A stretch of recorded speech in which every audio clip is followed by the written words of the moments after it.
Panorama group, जो सोचता है वो करता है। नमस्कार, आप देख रहे हैं भारत लाइव और यह है हमारा स्पेशल कार्यक्रम नहले पे दहला। हमारे साथ अभी फोन लाइन पे अभी बाबा हैं और बाबा एक प्रश्न उठ रहा है। जिस तरह राजनीति में प्रशांत किशोर धीरे धीरे आगे बढ़ते जा रहे हैं और एक अपना नाम बना रहे हैं, बिहार के एक पॉलिटिक्स में वो अपना नाम बना चुके हैं और वो पार्टी भी बना रहे हैं। तो इसी में एक चर्चा चला है कि वो लालू के साथ सेटिंग करने वाले हैं। तो क्या ये फॉर्मूला जो है लालू के साथ प्रशांत का सेटिंग वो ओवैसी ने लीक कर दिया है क्या? देखिए, अब सीधी सी बात है कि जिस तरह से बिहार की राजनीति 2025 के चुनाव के लिए आगे बढ़ रही है और अलग अलग राजनीतिक दल अपनी अपनी तैयारियां कर रहे हैं, इसको लेकर के चर्चाएं तो खूब हो रही हैं। कौन किसके साथ जाएगा, कौन किसके साथ सेटिंग करेगा, जो वर्तमान गठबंधन है वो रहेगा नहीं रहेगा, इन सारी बातों पर चर्चाएं हो रही हैं। लेकिन इन्हीं चर्चाओं में एक तीसरे फ्रंट की चर्चा भी खूब हो रही है। ये तीसरा फ्रंट कहीं ना कहीं प्रशांत किशोर की एंट्री के बाद से अस्तित्व में आता हुआ दिखाई दे रहा है। इसको लेकर के आपने देखा होगा कि कई नेता हैं जो अलग अलग पार्टियों से प्रशांत किशोर की तरफ स्विच कर रहे हैं और प्रशांत किशोर जिस तरीका से काम कर रहे हैं उससे साफ लग रहा है कि प्रशांत किशोर कहीं ना कहीं बिहार की राजनीति पर एक अलग तरह का अपना प्रभाव छोड़ना चाहते हैं। और जिस तरह से वो लगातार अपने काम में लगे हुए हैं, वो बता रहा है कि प्रशांत किशोर कुछ ना कुछ तो 25 के चुनाव में जरूर करेंगे। ये सारी परिस्थितियां जैसे जैसे आगे बढ़ रही हैं वैसे वैसे हमने आपको बताया भी था कि इसको लेकर के राष्ट्रीय जनता दल में चिंता का कारण बना हुआ है, क्योंकि प्रशांत किशोर का जो फोकस है वो दो ही एंगल पर है। नीतीश को भी इस बात का टेंशन हो रहा है कि आखिर होगा क्या नीतीश कुमार के वोट बैंक में भी सेंधमारी प्रशांत किशोर करेंगे। तो वहीं दूसरी तरफ ये भी कहा जा रहा है कि प्रशांत किशोर भारतीय जनता पार्टी की बी टीम है, लेकिन दूसरी तरफ ये भी कहा जा रहा है कि प्रशांत किशोर भारतीय जनता पार्टी के वोट बैंक में भी सेंधमारी करेंगे।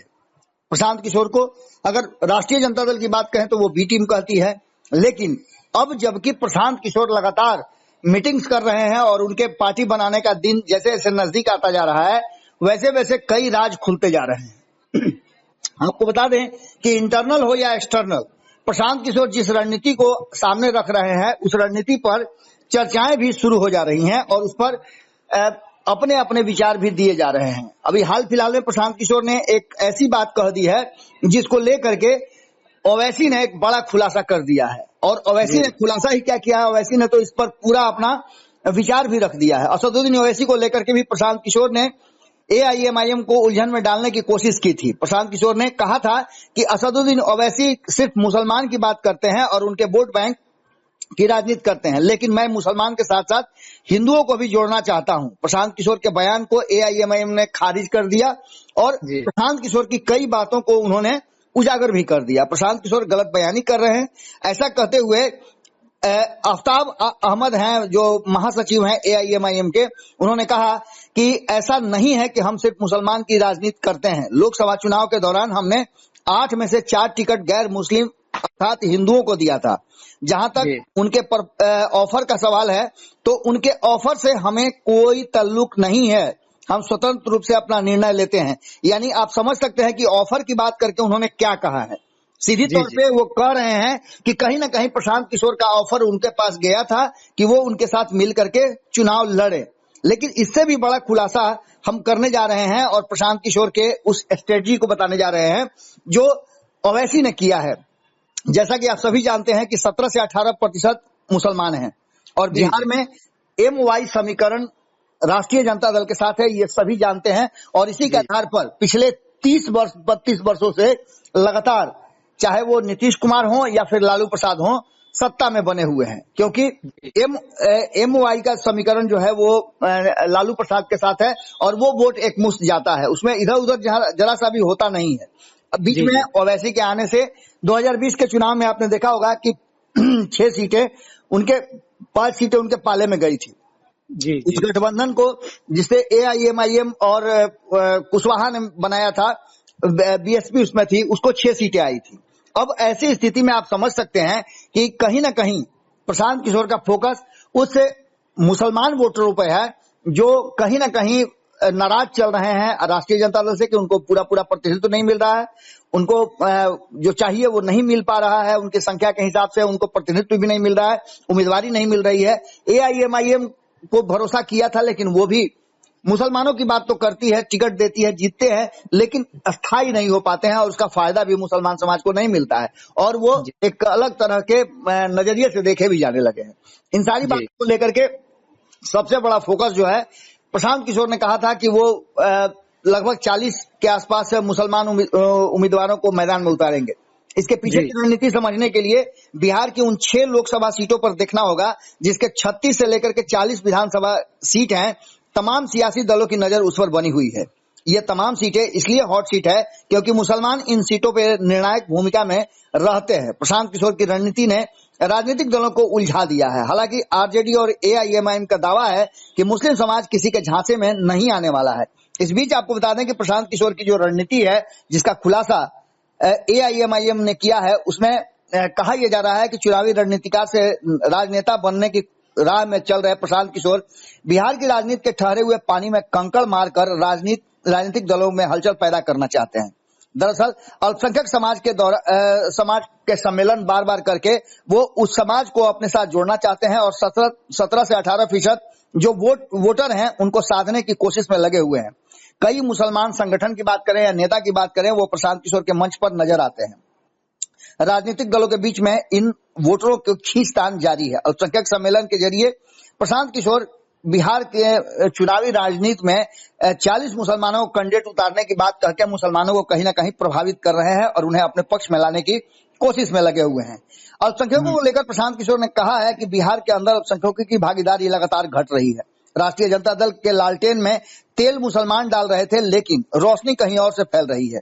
उन्होंने ये भी कहा था कि जनता की नीतियों के वजह से मुसलमानों की भागीदारी नहीं बढ़ पा रही है और राष्ट्रीय जनता दल इस पर ध्यान नहीं दे रहा है। वो अपने लोगों को, मुसलमानों को वोट बैंक बना करके और सिर्फ काम करना चाहता है। प्रशांत किशोर ने कहा कि जहां तक आरजेडी के लोग अल्पसंख्यक समुदाय के लोगों का टिकट देने की बात है, वो नहीं पूरा कर रहे हैं और जनसुराज अब अपने उम्मीदवार के रूप में इन्हें खड़ा करेगा। इतना ही नहीं, एक बड़ी बात उन्होंने कह दी है कि राष्ट्रीय जनता दल के 19 विधायक के खिलाफ हम उम्मीदवार नहीं देंगे, लेकिन उन्हें भी यह विश्वास दिलाना चाहिए कि जहां मुसलमानों की भागीदारी है वहां पर उनको भी वोटों का बंटवारा नहीं करना होगा। यानी कि सीधा सीधा ऑफर दे रहे हैं, एक फार्मूला सेट कर रहे हैं कि जिसमें राष्ट्रीय जनता दल और प्रशांत किशोर दोनों मिल करके चुनाव लड़ेंगे और जिन सीटों पे प्रशांत किशोर उम्मीदवार देंगे, मुसलमान उम्मीदवार, उन सीटों पे राष्ट्रीय जनता दल नहीं दे, ऐसी व्यवस्था करने की बात कर रहे हैं। यानी ये भीतर ही भीतर एक बड़े सेटिंग की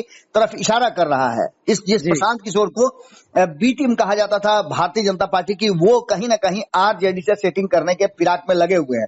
उनका कहना यह है कि 50-50 पर ये फैसला कर लिया जाए। 20 सीटों पे आप उम्मीदवार उतारिए जहां हम नहीं उतारेंगे मुसलमान उम्मीदवार, और 20 सीटों पे हम मुसलमान उम्मीदवार उतार रहे हैं वहां आप मत उतारिए।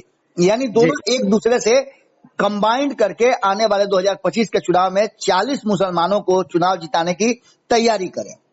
अब ये फॉर्मूला आप समझ सकते हैं मुस्लिम समुदाय के लोगों के लिए और राष्ट्रीय जनता दल के लिए भी कहीं ना कहीं हो सकता है कि उनके लिए मुफीद हो। अब इस पूरी कवायद को लेकर के उन्होंने 25 ऐसे लोगों की कमेटी बनाई है जिसमें 4 से 5 नेता मुसलमान समुदाय से होंगे। उनकी पार्टी के 40 मुस्लिम उम्मीदवार विधानसभा का चुनाव लड़ेंगे। अगर राष्ट्रीय जनता दल मुस्लिम उम्मीदवारों को टिकट देता है तो मैं वहां से उम्मीदवार नहीं उतारूंगा। मेरी इस चुनौती को तेजस्वी यादव स्वीकार करें अगर उनमें हिम्मत है। अब इस बात को लेकर के कहीं ना कहीं असदुद्दीन ओवैसी की बात कर लें या फिर राष्ट्रीय जनता दल की बात करें, राष्ट्रीय जनता दल ने भी इस पर अपनी प्रतिक्रिया दी है और राष्ट्रीय जनता दल ने इसको सिरे से खारिज किया है। एमओआई यानी माई समीकरण की राजनीति करने वाली असदुद्दीन भी सीमांचल की सियासत में मजबूत दखलंदाजी करते हैं। 2020 में जिस तरह से हमने बताया भी कि 5 उम्मीदवार उनके जीत करके आए थे। वहीं आपको बता दें कि फिलहाल विधानसभा में 19 अल्पसंख्यक विधायक है जिसमें राष्ट्रीय जनता दल के 12 अल्पसंख्यक विधायक हैं। इसी को लेकर के टारगेट कर रहे हैं 19 जो 40 में से हैं उसको। इस सारी बात को लेकर राष्ट्रीय जनता दल के तरफ से ये बात कही गई है कि प्रशांत किशोर राजनीति में कदम बढ़ा रहे हैं, वह किसी दल की बी टीम है। एक बार फिर से बी टीम का उन्हें तमगा दिया जा रहा है, लेकिन प्रशांत किशोर जिस तरह की रणनीति और जिस तरह का ऑफर दे रहे हैं वो सीधा सीधा वो राष्ट्रीय जनता दल के पास जिस तरह से वो ऑफर भेजे हैं, वो ऐसा नहीं लगता है कि वो बी टीम है, बल्कि वो भारतीय जनता पार्टी के विरुद्ध राष्ट्रीय जनता दल के साथ मिल करके चुनाव लड़ना चाहते हैं। उन्होंने कहा, जो राष्ट्रीय जनता दल की तरफ से प्रवक्ता है, उन्होंने इस बात को कहा कि हम उम्मीदवार सामाजिक समीकरण और अन्य चीजों को देखते हुए तय करते हैं। जहां तक प्रशांत किशोर की बात है, तो बिहार की जनता जानती है कि वो किसकी बी टीम है। अब इन सारी बातों को लेकर के अगर देखा जाए तो इस पूरे मामले में लगातार जिस तरह से भविष्य के गर्भ में ये सारी चीजें हैं, और दूसरी तरफ प्रशांत किशोर लगातार मुसलमानों को की बैठकी कर रहे हैं, उनके साथ गुप्त और ओपन मंच पे वो बात कर रहे हैं, उनके साथ उनके विचार जान रहे हैं, और जिस तरह का प्रलोभन दे रहे हैं वो साफ बताता है कि कहीं ना कहीं प्रशांत किशोर मुस्लिम वोटरों को अपने तरफ ला रहे हैं। लेकिन हो सकता है कि उनके कई सम्मेलनों के बाद ये बात समझ में आ गई हो कि मुस्लिम समाज उनके साथ पूरी तरह से भरोसे के साथ नहीं है। ऐसी स्थिति में वो कहीं ना कहीं ओवैसी के दरवाजे खटखटा रहे हैं, तो दूसरी तरफ वो राष्ट्रीय जनता दल के दरवाजे भी खटखटा रहे हैं कि किसी भी तरह से अगर ये समझौता हो जाता है तो कम से कम 10-15 विधायकों को वो मुस्लिम समाज से जिता करके और बिहार की राजनीति में अपनी पकड़ बना सकें या उसको प्रभावित कर सकें। अब देखना दिलचस्प होगा कि क्या कुछ निकल के सामने आता है। बात तो सीधी है कि एक तरफ जहां ओवैसी ने प्रशांत किशोर के इस ऑफर को तत्काल रिजेक्ट कर दिया है, वही राष्ट्रीय जनता दल ने भी इस जो ऑफर है उस ऑफर को रिजेक्ट ही कर दिया है। अब देखना होगा कि आगे 2025 के चुनाव में जैसे जैसे तेजी आती है वैसे वैसे क्या कुछ निकल के सामने आता है। लेकिन एक बात तो साफ है कि प्रशांत किशोर बी टीम है भारतीय जनता पार्टी के।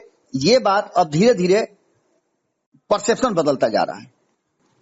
जी जी, तो जैसे कि आप सभी दर्शकों ने सुना, बाबा ने बताया प्रशांत किशोर के कारण नीतीश कुमार को भी टेंशन है। उन्हें लग रहा है कि कहीं पीके के कारण जेडीयू का वोट नहीं कट जाए। साथ ही पीके ने कहा कि 40 सीट पर वो मुस्लिम समाज के नेता को देंगे, तो कहीं ना कहीं वो मुसलमानों को प्रभावित कर अपने तरफ लाने की कोशिश कर रहे हैं।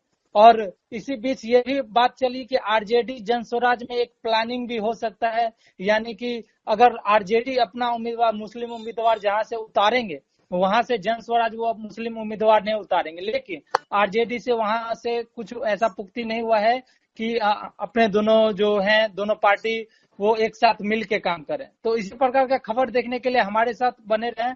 तब तक के लिए धन्यवाद। पनोरमा ग्रुप, जो सोचता है वो करता है। अगर ये वीडियो पसंद आई और वह बिहार के राजनीति और बिहारियत से सरोकार रखेनी तो सब्सक्राइब बटन दबा के चैनल के सब्सक्राइब कर ली। ओजे एगो घंटी बा, ओकरा बटन दबा देला से कुल सटीक और मारक खबर रुआ मुफ्त में मिल जाई। अगर रुआ पत्रकारिता के हमनी के नया प्रयोग में सहयोग कर चाहतानी तो ज्वाइन बटन दबा दी। पेटीएम नंबर नोट कर ली 9386816700। धन्यवाद।